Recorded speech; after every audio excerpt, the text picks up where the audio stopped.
तो बहनों, अब इंतज़ार ख़त्म हो गया है।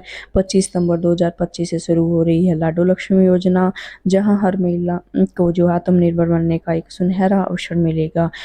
हर महीने आपके खाते में 2100 रुपये आ जाएंगे। जो महिलाओं को 2100 रुपये महीना मिलेगा, वो सीधे उनके बैंक खातों के द्वारा ही दिए जाएंगे। योजना का परिचय। यह योजना क्या थी? यह योजना जो है, मुख्यमंत्री नायब सिंह सैनी ने घोषणा की थी कि 25 सितंबर 2025 को यह योजना लागू की जाएगी।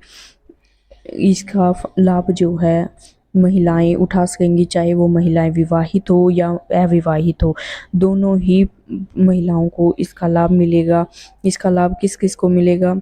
इसका लाभ जो है उन महिलाओं को मिलेगा जिसकी इनकम जो है 1 लाख रुपए से कम है, चाहे वह परिवार में 2 या 3 महिलाएं क्यों न हो, सभी को ही फायदा मिलेगा।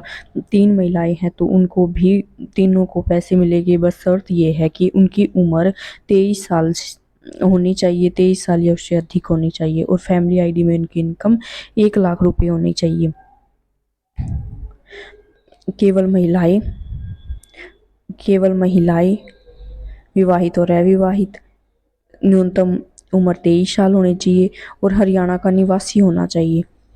उस हरियाणा का वो 27, कम से कम हरियाणा में 15 साल तक निवास करता होना चाहिए, और परिवार की जो इनकम है वो 1 लाख रुपए होनी चाहिए। परिवार की इनकम कितनी होनी चाहिए? 1 लाख रुपए होनी चाहिए।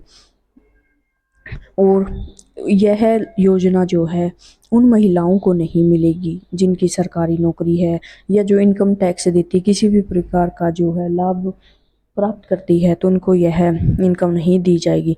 डॉक्यूमेंट आपको कौन कौन से तैयार करवाने हैं ताकि 25 से ये फॉर्म फिलअप हो, तब आपके डॉक्यूमेंट तैयार होने चाहिए। तो उसके लिए चाहिएगा आधार कार्ड, परिवार पहचान पत्र, इनकम सर्टिफिकेट, बैंक पासबुक और निवास प्रमाण पत्र, और पासपोर्ट फोटो। आवेदन कैसे किया जाएगा? सरकार एक खास मोबाइल ऐप लॉन्च करेगी, जिससे कि मोबाइल के द्वारा ही आप अपना जो है फॉर्म भर सकते हो। महिलाएं घर बैठे इस ऐप के द्वारा आवेदन कर सकती हैं, और अगर महिलाएं ऑफलाइन आवेदन करना चाहती है तो वे पंचायत कार्यालय या नगर निकाय से भी कर सकती हैं। यह जो है, इसके लिए एक ज़रूरी बात यह है कि ये 45 साल की अविवाहित महिला अपने आप दूसरी शिफ्ट में हो जाएगी, यानी कि ये अपनी योजना 45 साल तक ही इसका लाभ मिलेगा। इसके बाद जो दूसरी पेंशन है उसमें वो अपने आप ही शामिल हो जाएगी। 60 साल के बाद वो वृद्धावस्था पेंशन में शामिल हो जाएगी। अगर किसी को गंभीर बीमारी है जैसे कैंसर या अन्य जो बहुत सारी बीमारियाँ दी गई है, अगर वो है तो उनको भी इस योजना का लाभ मिलेगा।